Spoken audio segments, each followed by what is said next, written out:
साथियों नमस्कार। मैं पवन देवांगन छत्तीसगढ़ के खूबसूरत डिस्ट्रिक्ट दुर्ग ज़िले से हूँ।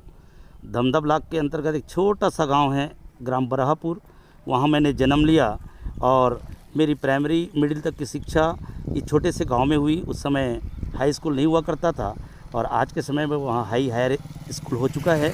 और इस गांव में मैंने जन्म लिया और इस गांव में मैंने प्राइमरी तक की शिक्षा यहीं ली, मिडिल तक की शिक्षा यहीं ली और हाई और हायर के लिए मैंने धमधा जो 5 किलोमीटर दूर है धमधा में जाके मैंने अपना अध्ययन किया। और फोटोग्राफी की से शुरुआत मैंने अपनी कैरियर की किया। और ये जो नज़ारा दिख रहा है ये गांव के दृश्य है। निश्चित रूप से ये खैरागढ़ मार्ग में ये छोटा सा गांव है जहां की पॉपुलेशन ज़्यादा से ज़्यादा 2 से 3 हज़ार की होगी। और निश्चित रूप से इस सिस्टम आरसीएम रूपी सिस्टम मुझे मिला और बेहतरीन तरीके से सिस्टम को मुझे सीखने का मौका मिला। परमात्मा का लाख लाख शुक्रिया। इस इलाके में बहुत सारे लोगों ने आरसीएम को ज्वाइन तो कर लिया था लेकिन उसकी गंभीरता को समझ नहीं पाए थे। परमात्मा ने मुझे वो दिव्य दृष्टि दी और आरसीएम बिजनेस को मैं लगातार जब से मैंने इस सिस्टम में आया है लगातार सीखते हुए काम किया और मुझे दुर्ग ज़िले का पूरा 2020-21 का पहला रॉयल टीचर बनने का मुझे सौभाग्य मिला।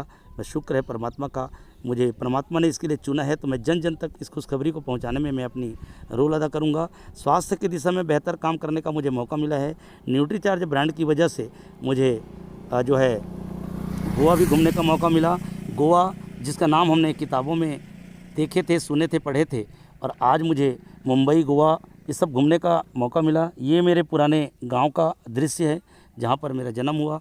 निश्चित रूप से साथियों आरसीएम एक सुनहरा अवसर है, एक मौका है, एक अपॉर्चुनिटी है।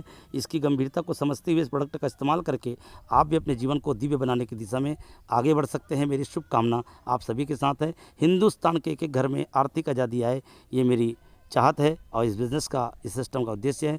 तो मैं भी कदम से कदम मिलाकर चल रहा हूँ। ये मेरा छोटा सा गांव है, मुझे गर्व है कि धमधा ब्लॉक के बराहपुर गांव में मेरा जन्म हुआ। बहुत बहुत शुक्रिया।